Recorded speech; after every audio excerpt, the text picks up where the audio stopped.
Glórias a Deus. Segunda Epístola do Apóstolo Pedro, capítulo 3, do versículo 1 ao 18, diz assim a palavra do Senhor. Amados, esta é agora a segunda carta que escrevo a vocês.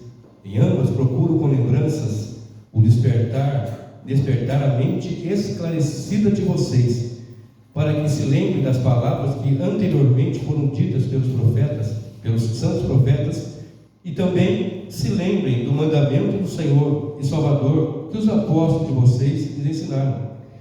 Antes de tudo, saibam que nos últimos dias virão escarnecedores com as suas zombarias, andando segundo as próprias paixões, dizendo: onde está a promessa da sua vinda? Porque desde que os pais morreram, todas as coisas permanecem como desde o princípio da criação.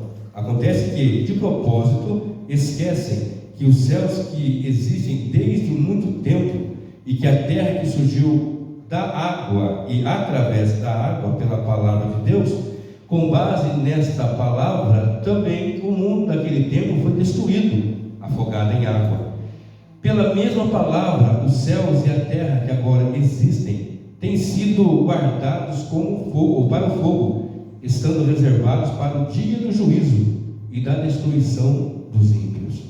Mas há alguma coisa, amados, que vocês não devem esquecer: que para o Senhor um dia é como 1000 anos e 1000 anos como um dia. O Senhor não retarda a sua promessa, ainda que alguns a julguem demorada. Pelo contrário, Ele é paciente com vocês, não querendo que ninguém pereça, mas que todos cheguem ao arrependimento.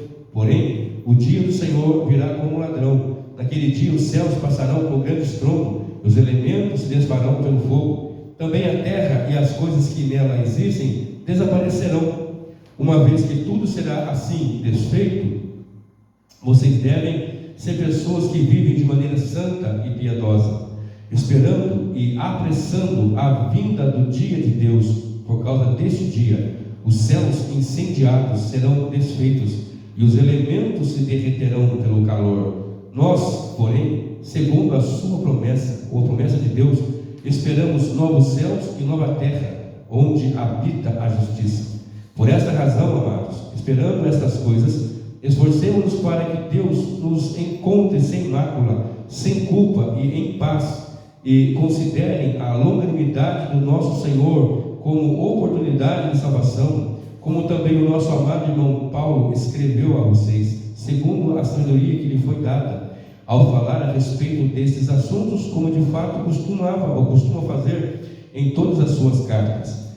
Nelas há certas coisas difíceis de entender, que aqueles que não têm instrução e são instáveis deturparão, como também deturparão as demais escrituras para a própria destruição deles. Portanto, vocês, meus amados, visto que já sabem disso, tenham cuidado para que não sejam arrastados pelos erros desses insubordinados e caiam da posição segura em que se encontram. Pelo contrário, cresçam na graça e no conhecimento de nosso Senhor e Salvador Jesus Cristo. A Ele seja a glória, tanto agora como no dia da eternidade. Amém. Poder sentar, irmãos. Vamos. Paulo vem dizendo que nessa segunda carta ele vem frisar, ele vem esclarecer, vem trazer entendimento maior para os irmãos. Era uma carta dirigida a irmãos que estavam dispersos, a muitos servos de Deus, inclusive a nós, que a palavra de Deus, né, inspirada pelo Senhor, que chegou até os nossos dias também, com essas instruções. E se você observou, aqui está dizendo o que será no tempo do fim, de como será a vinda do Senhor. Vários servos de Deus, eles tratam deste assunto. Paulo é o que mais fala da vinda do Senhor Jesus, mas não só Paulo, Pedro, João fala também. Então eles trazem, Judas também, muitas informações que nós vamos juntando as peças, né? A palavra de Deus, ela é revelada progressivamente. Então você vai ter instruções na palavra e você vai se conhecendo a palavra, entendendo o plano do Senhor. Aquele, sempre que eu falo, criação, queda, redenção e consumação. Observe comigo. Esse primeiro ponto, que eu quero chamar de o escárnio dos incrédulos, o desenrolar do futuro. E o título dessa mensagem é o futuro e a vinda do Senhor Jesus. O futuro e a vinda do Senhor Jesus, ou seja, a sua segunda vinda. Porque Cristo voltará, embora uns não queiram ou não esperam, nem acreditam, outros nem acreditam mais, outros até acreditaram, mas devido a algumas coisas vão deixando de acreditar e começam a seguir doutrinas de demônios e seguir por caminhos tortuosos e acabam esquecendo-se do que a palavra de Deus diz. E a palavra de Deus ela é viva, ela é eficaz. Tudo que foi dito que aconteceria, que já aconteceu, estava escrito que ia acontecer. E aquilo que está escrito que ainda não aconteceu, no seu tempo vai acontecer. Então nós estamos aqui, sofremos, é uma luta, é uma batalha. Trabalhar na obra do Senhor é difícil, o mundo terrivelmente encharcado de pecado, o mundo já é maligno. Mas você observa, os irmãos que já têm mais alguns anos na igreja, era um pouco mais fácil, há 40 anos, era um pouquinho mais fácil há 50 anos.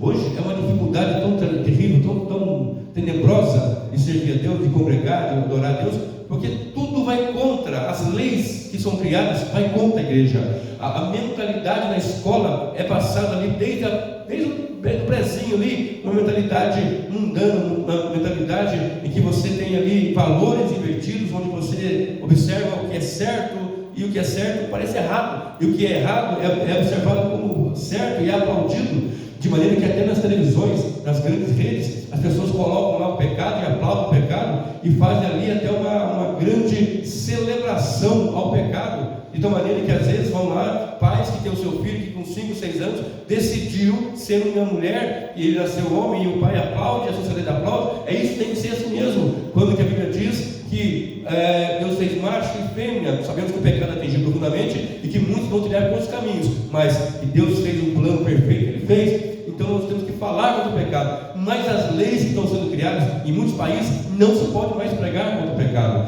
Em muitos lugares o pastor não pode subir no púlpito e falar que o diabo é o pai da mentira, porque eles adoram o diabo, e se eles não podem falar do meu Deus, mas eles falam, e eu também não posso falar do Deus dele músculo, né, deles. Então você vai vendo como que a situação vai ficando. Mas vem comigo com certeza que Pedro escreveu há quantos anos atrás, né? Há quantos mil anos atrás.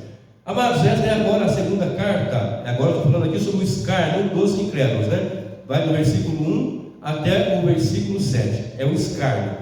Amados, esta agora é a segunda carta que escrevo a vocês. Em ambas, procuro com lembranças despertar a mente esclarecida. Olha, estou trazendo lembranças para a mente de vocês que já é esclarecida. Estou ensinando a vocês coisas que eu já ensinei. Estou trazendo clareza. Aqui mesmo, eu estou há 4 meses, vai fazer 4 meses, né? Dia 10, eu estou aqui já sempre batendo nessa tecla e vou continuar batendo, falando sobre a vinda do Senhor, ora num texto, ora em outro, ora focado num ponto, ora no outro, mas sempre trazendo a mente esclarecida, como o pai Pedro está fazendo aqui. A mente esclarecida para quê? Verso 2: para que se lembre das palavras que anteriormente foram ditas pelos profetas, e também se lembre do mandamento do Senhor e Salvador, que os apóstolos de vocês ensinaram. Antes de tudo, saibam que nos últimos dias virão escarnecedores com suas zombarias, andando segundo as suas próprias paixões, que vão escarnecer, que vão zombar, que vão fazer chacota, que vão falar: peraí, para que servir a Deus, para que andar no Senhor, para que igreja? E começam a entrar esses escarnecedores no meio do cristão, no meio da igreja, e fazem da igreja algo que não é a igreja do Senhor, e começam a inventar coisas, e começam a fazer lá de trás, de fora do mundo, trazendo para dentro da igreja coisas que vão agradar as pessoas, principalmente os jovens, para que esses venham então a ter o gozo, ter a alegria de estar na igreja com aquele gostinho do mundo. Mas a Bíblia nos informa que a palavra igreja, ela quer dizer eclesia, tirado para fora. Vocês estavam no mundo, vocês moram no mundo, vivem no mundo, mas vocês não são do mundo. E da mesma maneira que o Filho do Homem veio ao mundo para salvar pecadores deste mundo, mas ele não é do mundo e voltou para a sua glória e voltará para buscar o seu, que ele resgatou deste mundo. Este mundo tem que ser influenciado pela palavra e pelo bom testemunho da igreja, pelo andar da igreja cristã, como de fato tem que ser, dando glórias, louvores, adoração ao Senhor, com as suas palavras, com as suas vidas, com o seu viver santo e com a proclamação do Evangelho. Não é só alguém falar assim: não, temos que pregar o tempo todo, se for preciso, use palavra. Negativo, não é isso. Isso é mentalidade humana. Você tem que pregar a palavra, abrir a boca. O seu testemunho tem que ser real, mas tem que abrir a boca e falar a verdade. Jesus é o salvador do pecador, mas se o homem não se arrepender, o inferno lhe agrada. guarda. É isso que tem que falar. Isso não agrada ao homem, isso não agrada ao pecador, mas é isso que vai salvar ele. É essa verdade que vai conflitar, que vai apertar o coração. Peraí, eu sou um pecador e preciso de um Salvador. Tem um Salvador? Tem. É Jesus Cristo, me salvou e pode te salvar também. É isso, meu querido. É isso que eu tenho que fazer. Vem comigo, verso 3. E antes de tudo, saiba que nos últimos dias, quando são os últimos dias? Da primeira à segunda vinda de Cristo, compreende-se os últimos dias. Da primeira à segunda vinda de Jesus. Mas nos últimos dias, disse Deus que Ele derramaria do seu Espírito de toda a carne. Não foi assim lá em Atos 2? Profetizou em Joel 2,18 e aconteceu em Atos 2. Nos últimos dias, da mesma forma, Pedro levanta, olha, como o profeta Joel falou, Deus derramou do seu Espírito, o Espírito Santo de Deus está derramado, Romanos 5, verso 5, porque o amor de Deus está derramado nos nossos corações pelo Espírito Santo que Ele nos deu, já nos concedeu o Espírito Santo, somos selados no Espírito Santo e agora vivemos nos últimos dias. E Paulo ensinando a Timóteo uma carta, diz, olha, nos últimos dias apostatarão muito da fé, dando ouvido a doutrinas de demônios. Os últimos dias estão aí, meus irmãos, nós estamos nos fins dos últimos dias, está fechando, está acabando, a colheita está encerrando, logo Jesus voltará, brevemente Ele voltará, e é por isso que você vê essa grande dificuldade no meio da igreja. Observe, verso 3 ainda. Saibam que nos últimos dias virão escarnecedores com as suas zombarias, andando segundo as suas paixões e dizendo: onde está a promessa da sua vinda? Porque desde que os pais morreram, todas as coisas permanecem como desde o princípio da criação. Olha que mentira. Ora, Jesus não vai voltar não. Estão dizendo que Ele vem, mas quando que Ele vem? Faz 20 anos, 15 anos, 10 anos, 50 anos que eu ouço que Ele vem e até agora não veio, e vão zombar, e vão apontar, você é bobo, rapaz, e que vem nada. Entra na internet, depois pesquisa, quantos estão ali zombando de Deus e fazendo muito estrago no meio do povo, dizendo que Ele já veio, ou veio no ano 70, ou que não virá coisa alguma, que isso é história, que a Bíblia não é a palavra, mas contém a palavra negativo. A Bíblia é a palavra de Deus, viva e eficaz. A Bíblia, ela não é a revelação, ela não é exaustiva na revelação de Deus, mas ela é absoluta em mostrar a suficiência, é suficiente para eu entender e conhecer Deus. Então a palavra diz que para o seu Deus, vocês não sabem, ficou onde ele estava negativo. Paulo Pedro vem dizendo, peraí, eles não sabem que o mundo foi tirado das águas e subsistiu pelas águas, e o Senhor acabou com aquele mundo naquela época pelas águas. Houve dilúvio, não está como está no começo. A dia que nasceu, começou, até agora não mudou nada, negativo.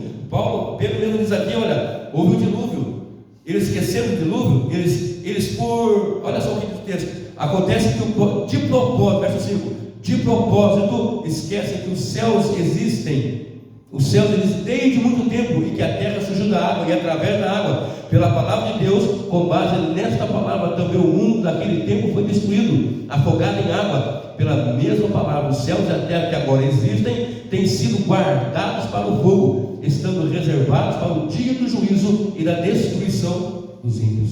Então não está igualzinho como estava. Por quê? Porque quando veio o dilúvio já mudou a história, já era outro momento, era outro tempo, e quanta coisa aconteceu, e quanta coisa está acontecendo, e não está como estava no começo, porque Cristo veio, morreu por pecadores, ressuscitou no terceiro dia, subiu, está desde o Pai, intercede por nós, e a igreja está aqui na terra proclamando o Evangelho desde então, adorando e exaltando o nome do Senhor. E tem mais, a terra daquele tempo foi destruída, naquela ocasião, por água, mas o fogo vai destruir, os elementos vão ser destruídos, está sendo reservado para o dia do juízo. Eles estão achando que não vai ter, que não vai ocorrer, mas se não estiverem em Cristo, se não estiverem no Cordeiro, se não estiverem no Senhor, aqueles que, quando o Senhor voltar, vão perecer eternamente longe da face do Senhor. Mas a igreja lavada, a igreja remida, a igreja transformada, a igreja resgatada, regenerada pela viva e poderosa palavra de Deus, estará diante do Senhor em pé, adorando e exaltando o nome do Senhor, de eternidade e eternidade.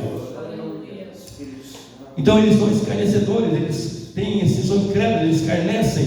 Olha só, 1 Pedro, volta, 2 Pedro mesmo aí, volta uma página aí, capítulo 1, versículo 6. 2 Pedro, capítulo 1, verso 6.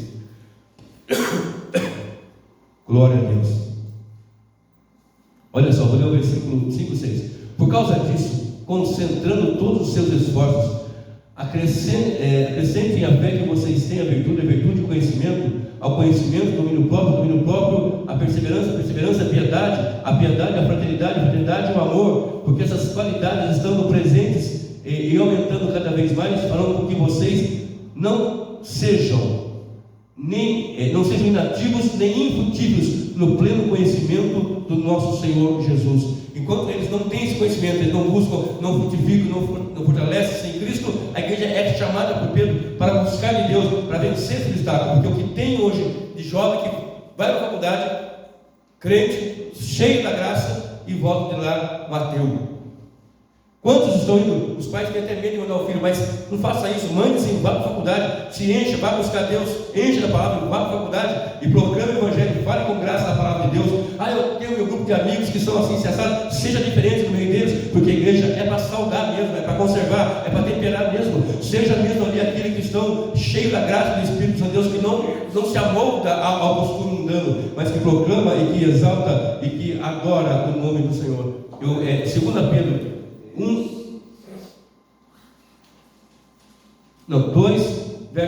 2 Pedro 2, verso 1, olha o que diz.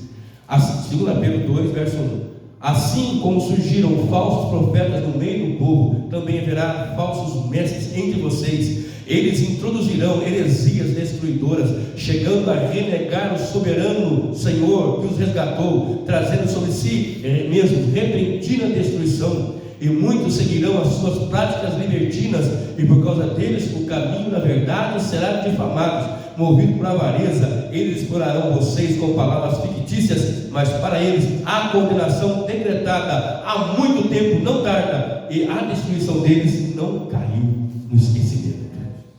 Então, nós temos aqui essa convicção que muitos falsos profetas, muitos mentirosos, muitas heresias, muitos enganos e erros vão surgir nesses últimos tempos, mas eles vão dizer ainda: cadê a promessa da sua vida? Ora, eu estou dizendo, você não entende que para Deus 1000 anos e um dia é a mesma coisa? E que por misericórdia e que por graça Ele está dando esse tempo para que o povo ouça o Evangelho, para que as nações ouçam o Evangelho, até que o último eleito seja resgatado, para que eles sejam ouvintes da palavra e sejam transformados pela palavra. E quando se fechar a porta, quando vier aquela voz: eis aí vem o noivo, acabou, não tem mais jeito. Hoje está com a lâmpada cheia, a lamparina cheia, acesa e reserva na botija, ou então vai ficar de fora. E não adianta bater: abre-nos, assim como foi no dia de Noé, assim será no dia da vida do Filho do Homem. Vem comigo agora para o segundo ponto. Primeiro ponto, o escárnio dos incrédulos e essa demora aparente. Vem comigo o versículo 2 em diante. Mas há uma coisa, amados, que vocês não devem esquecer, que para o Senhor um dia é como 1000 anos, e 1000 anos como um dia. O Senhor não retarda a sua promessa, ainda que alguns a julguem demorada. Pelo contrário, Ele é paciente com vocês, não querendo que ninguém pereça, mas que todos cheguem ao arrependimento. Porque o dia do Senhor virá como ladrão. Naquele dia os céus passarão com grande estrondo, e os elementos se desfarão pelo fogo. Também a terra e as obras que nela existem desaparecerão. Para Deus um dia, 1000 anos é a mesma coisa. Ou seja, o tempo para Deus não corre como para nós.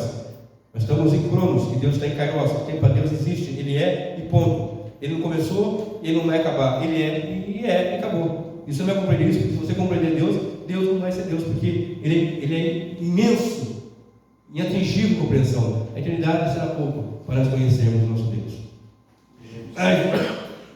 Mas o que ocorre é: eles zombam e falam: cadê a promessa da sua vida? Parece que está demorando?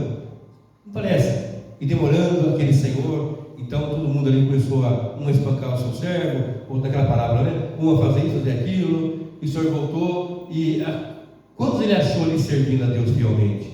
Porventura achará fé na terra o Filho do Homem quando voltar? Você está vendo a dificuldade, o definhamento que nós estamos?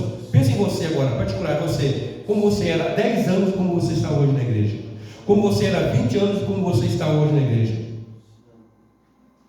como você orava antes e como você ora hoje, como você jejuava antes, se é que jejuava, e como jejua hoje.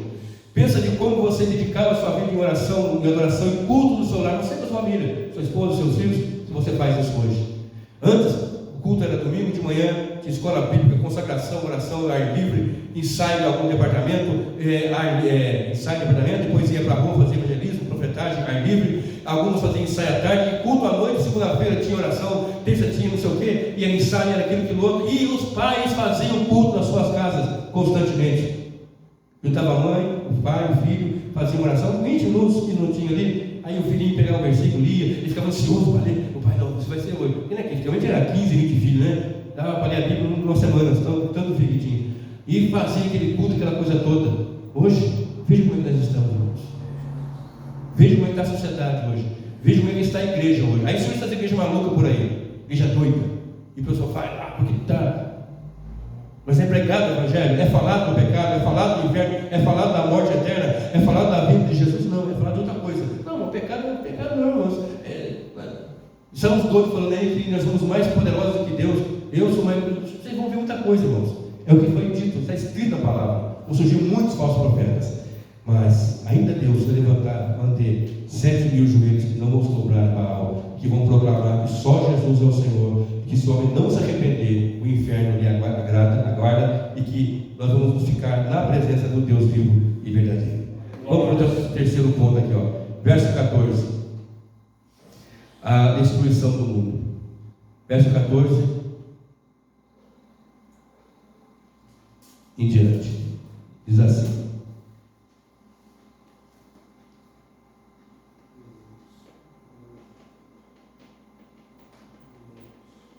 porque por essa razão, amados, esperando essas coisas, esforcem-se para que Deus nos encontre sem mácula, sem culpa e em paz. E considerem a longanimidade do nosso Senhor como oportunidade de salvação. Presta bem atenção nisso aqui. Considere esse tempo, está demorando muito, não veio até agora. Considere isso, irmãos, como uma oportunidade de salvação. Uma oportunidade para eu falar para alguém e para que essa pessoa ainda dê ouvido ao Evangelho. Deus é longânimo, Deus é misericordioso. Deus, ele vai dando, aí vai chegar um dia, é um dia marcado, já está marcado esse dia, Atos 17, 31, e mais um monte de versículos, você vai observar isso. Tem um dia de juízo marcado por Deus, e Deus deu certeza disso, ressuscitando a Jesus Cristo. Tem um dia marcado por juízo. Deus determinou um dia que ele voltará, quando a trombeta vai soar, quando os mortos em Cristo ressuscitarão em corpo de glória, os vivos serão transformados e subiremos ao encontro do Senhor. Esse dia está na agenda de Deus, que ninguém sabe, a não ser o Senhor Deus. Porém, até que esse dia chegue, a igreja está aqui ainda para pregar, para anunciar, para falar. Então, o meu primeiro ponto é os escárnios incrédulos, a demora aparente, e depois vem aqui a destruição do mundo. Meu terceiro ponto, né? Que o mundo, por causa desse dia, os céus desse serão desfeitos, que os elementos derreterão pelo calor. Ou seja, Deus vai destruir com fogo. Nós encontramos isso lá em João, ou melhor, em Apocalipse, capítulo 6, quando da quinta trombeta, quando o Senhor voltar, que os homens vão gritar de pavor e ver o Senhor no trono, e em pé ao lado dele, o Senhor Jesus Cristo, o Pai e o Filho ali, eles vão gritar que os montes caem sobre ele, que os rochedos caem sobre ele, vão querer entrar em caverna para esconder da ira do que está no trono e da ira do Cordeiro. Quando ele vier com poder e grande glória, na sua segunda vinda, em que os homens vão sentir o peso da ira do Deus Todo-Poderoso, o peso da ira do Cordeiro, que agora virá como um leão, com vara de ferro, que vai pisar com pés de ferro ali, de bronze, no lagar da ira do Deus Todo-Poderoso. Então, o terceiro ponto é a destruição do mundo. E o quarto, para fechar, por essa razão, amados, esperando essas coisas, verso 14, esforcem-se, façam força, para que Deus nos encontre sem mácula, sem culpa e em paz. Deus pode nos achar sem mácula, sem culpa e em paz. Nós pecamos todos os dias, erramos todos os dias, mas agora nós somos pecadores salvos pelo Senhor.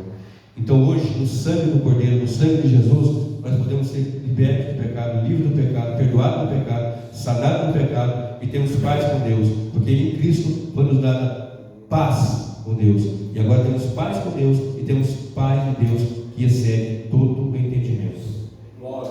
Amém?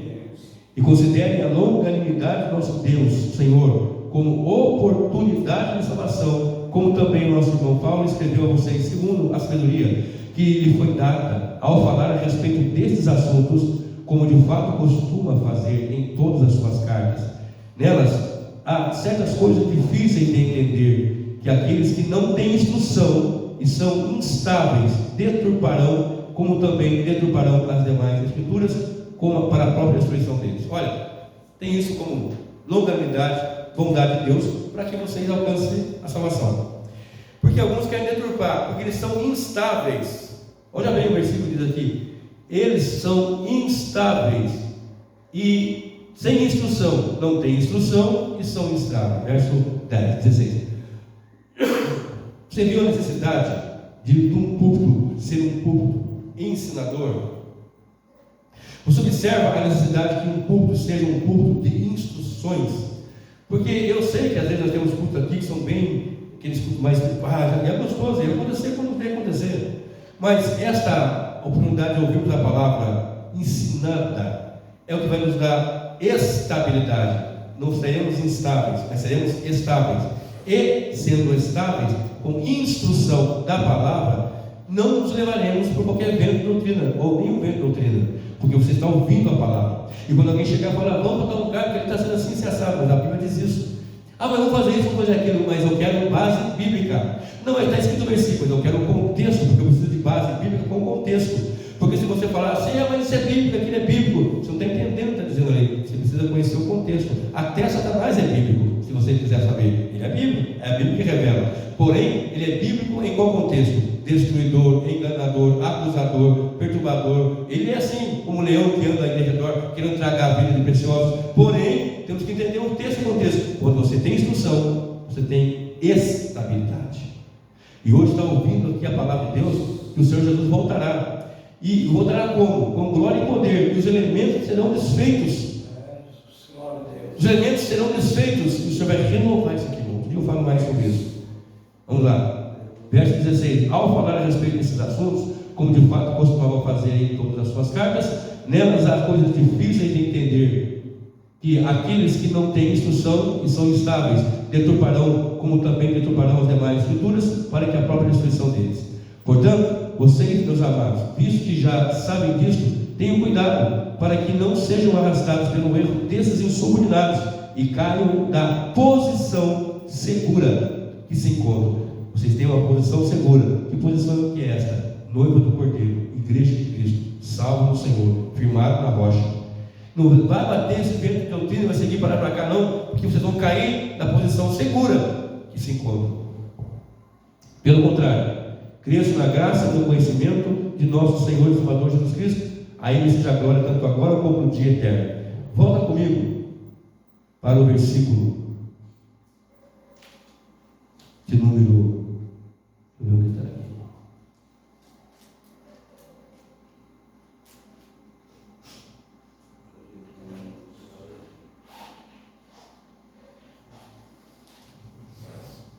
Treze.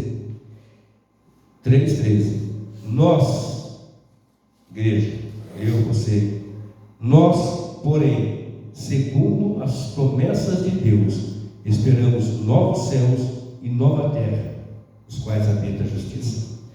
Aqui, enquanto nesse tempo, não haverá a justiça. A justiça de Deus está em nós, justificando os pecadores.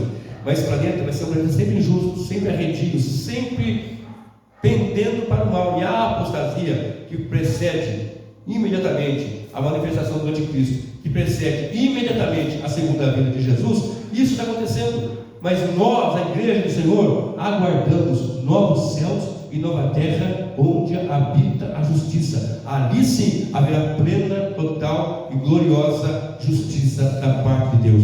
Quando o Senhor voltar e fizer a divisão céus e terra, novos céus e nova terra. Note isso, Pedro está dizendo assim, só no céu serão novos céus e nova terra, onde habita a justiça, onde não haverá pranto, não haverá dor, não haverá choro, não haverá doença, não haverá preocupações, não haverá nenhuma tensão, não haverá nenhum mal, qualquer que seja, somente haverá a presença gloriosa do Senhor, Deus em nós, habitando em nós, eterna e gloriosamente, e a igreja vai triunfante, triunfata e gloriosa, e sempre adorando e exaltando o Senhor, pelos séculos dos séculos, sem acabar, sem fim. Isso vai acontecer, nós guardamos novo céu e nova terra, onde habita a justiça. Aqui vai ter luta, vai ter angústia, decepção, o pastor sofre, a igreja sofre o pastor, tem pastor com decepção na igreja, tem igreja que decepção, tudo isso acontece, com a liderança, o Senhor sempre vai acontecer isso. Mas quando Jesus voltar, quando Ele vier, novos céus e nova terra, onde habita a E para encerrar, eu concluo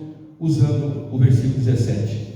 Portanto, vocês, meus amados, visto que já sabem disso, aprendeu, instruiu, foi entendido, visto que já sabem disso, tenham cuidado para que não sejam arrastados pelos erros desses insubordinados, ou seja, que não se subornam, que são rebeldes, que não aceitam liderança, que não aceitam orientação e caiam da posição segura que se encontram.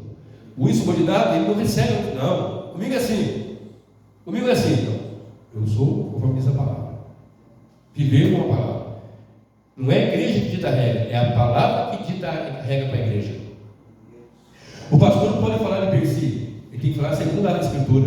1 Pedro 4, verso 11. Se alguém falar, fale segundo as palavras de Deus, compartilhar o versículo. Não é mesmo que você diz, não, vai ser assim, vai inventa, então a igreja vai cheia de coisa, nem. Mas é a palavra que diz como que tem que ser. E agora eu concluo aqui. Eu faço a aplicação no verso 18 que diz: pelo contrário, cresçam na graça e no conhecimento de nosso Senhor e Salvador Jesus Cristo. Como que eu vou viver? Qual a aplicação desse sermão para a minha vida hoje? O sermão que tem 4 pontos: o escárnio dos incrédulos, a demora aparente, a destruição do mundo, a diligência necessária, no 4º ponto, né? A diligência necessária. Eu concluí no versículo 17, que diz que temos que ter essa firmeza para não andar arrastado por nenhum, como alguns insubordinados, e a aplicação é: cresça na graça e no conhecimento de nosso Senhor Jesus Cristo. Você quer triunfar enquanto igreja? Cresça na graça e no conhecimento. Não perca estudos, se alimente da palavra, leia a palavra. Tenha o bom costume de ter a Bíblia sempre à sua mão, sempre à cabeceira. Estude a palavra, leia a palavra, coma a palavra, cante a palavra, ore a palavra, fale a palavra, e você vai ter crescendo em você graça e conhecimento. Se busca só graça, eles podem ficar meio só graça dele, só aí começa a ver coisa que não tem, às vezes fica meio maluco, cai um copo lá, aí um negócio, não, graça e conhecimento. Você tem conhecimento e firmeza. Só conhecimento pode ficar muito formal. Então tem que ter equilíbrio, graça e conhecimento. É um ser espiritual, ele é um ser social, ele habita na sociedade, vive no mundo, mas ele não pertence a esse mundo, ele pertence ao seu Salvador, que voltará, e quando ele voltar, haverá prestação de contas, e a igreja está em paz com ele por causa do sangue do Cordeiro. Amém? Vamos orar?